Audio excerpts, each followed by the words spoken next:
بالله من الشيطان الرجيم بسم الله الرحمن الرحيم اللهم صل على محمد وعلى آل محمد كما صليت على إبراهيم وعلى آل إبراهيم إنك حميد مجيد اللهم بارك على محمد وعلى آل محمد كما باركت على إبراهيم وعلى آل إبراهيم إنك حميد مجيد وَإِذَا وَحَيْتُ إِلَى الْحَوَارِيِّينَ أَنْ آمِنُوا بِي وَبِرَسُولِي قَالُوا آمَنَّا وَاشْهَدْ بِأَنَّنَا مُسْلِمُونَ إِذْ قَالَ الْحَوَارِيُّونَ يَا عِيسَى ابْنَ مَرْيَمَ هَلْ يَسْتَطِيعُ رَبُّكَ أَن يُنَزِّلَ عَلَيْنَا مَائِدَةً مِّنَ السَّمَاءِ قال اتقوا الله إن كنتم مؤمنين قالوا نريد أن نأكل منها وتطمئن قلوبنا ونعلم أن قد صدقتنا ونكون عليها من الشاهدين قال عيسى ابن مريم اللهم ربنا أنزل علينا مائدة من السماء تكون لنا عيدا لأولنا وآخرنا وآية منك وارزقنا وأنت خير الرازقين قال الله إني منزلها عليكم فمن يكفر بعد منكم فإني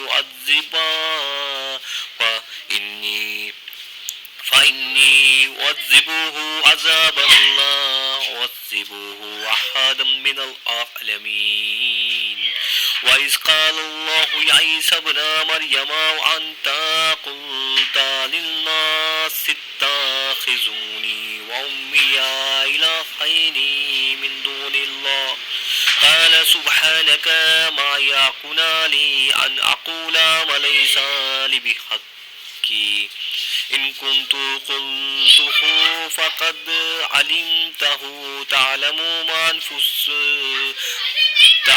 ما في نفسي ولا أعلم ما في نفسك إنك أنت علام الغيوب ما قلت لهم إلا ما أمرتني به أن اعبدوا الله ربي وربكم وكنت عليهم شهيدا ما دمت فيهم فلما توفيتني كنت أنت الرقيب عليهم وأنت على كل شيء شهيد إن تعذبهم فإنهم عبادك وإن تغفر لهم فإنك أنت العزيز الحكيم قال الله هذا يوم ينفع الصادقين صدقهم لهم جنة